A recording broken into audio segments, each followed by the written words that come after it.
ఎన్నికల నోటిఫికేషన్ విడుదలతో ఈ నెల 18 నుంచి నామినేషన్ల పర్వం ఊపందుకోనుంది. అభ్యర్థుల ప్రచారం కూడా జోరుగా సాగుతోంది. ఈ టైంలో తెలంగాణ బీజేపీలో 3 స్థానాలపై అనిశ్చితి కొనసాగుతోంది. రాష్ట్రంలోని మొత్తం 17 లోక్సభ నియోజకవర్గాలకు కమలం హైకమాండ్ మిగతా పార్టీల కంటే ముందే అభ్యర్థులను ప్రకటించింది. కానీ కొన్ని స్థానాల్లో అభ్యర్థులను మార్చాలని డిమాండ్ వస్తోంది. తెలంగాణలో డబుల్ డిజిట్ కొట్టాలని టార్గెట్ గా పెట్టుకుంది బీజేపీ. 17 లోక్సభ నియోజకవర్గాల్లో బలమైన అభ్యర్థులను ఎంపిక చేసి నిలబెట్టింది. కొన్ని సీట్లలో సరైన అభ్యర్థులు లేక పక్క పార్టీల నుంచి తీసుకుంది. ఇందులో పెద్దపల్లి నుంచి పోటీ చేస్తున్న గోమాస శ్రీనివాస్ కూడా ఒకరు. కానీ ఈయనపై నియోజకవర్గంలోని బీజేపీ శ్రేణుల్లో తీవ్ర వ్యతిరేకత ఉంది. అసలు గోమాస ఇప్పటిదాకా ప్రచారమే చేపట్టలేదు.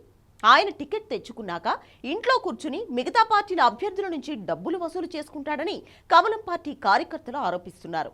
గతంలోనూ మిగతా పార్టీల్లో ఇలాగే వ్యవహరించాడన్న టాక్ ఉంది.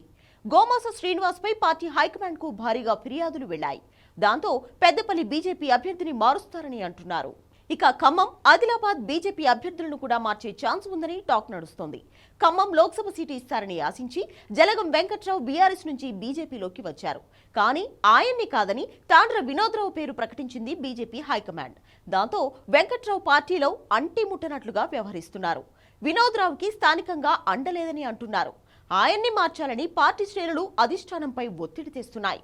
ఒకవేళ వినోద్రావును మారిస్తే జలగం వెంకట్రావుకి ఛాన్స్ వస్తుందని సమాచారం. ఆదిలాబాద్ సీటుపైన బీజేపీలో పెద్ద రచ్చ జరుగుతోంది. సిట్టింగ్ ఎంపీ సోయం బాపురావుని పక్కన పెట్టి బీఆర్ఎస్ నుంచి వచ్చిన మాజీ ఎంపీ నగేష్ కు టికెట్ ఇవ్వడాన్ని బీజేపీ నేతలు వ్యతిరేకిస్తున్నారు. ఇప్పటికే మాజీ ఎమ్మెల్యే ఒకరు కాంగ్రెస్ లో చేరిపోయారు. దాంతో ఆదిలాబాద్ అభ్యర్థిని మార్చాల్సిందే అంటున్నారు స్థానిక బీజేపీ నేతలు.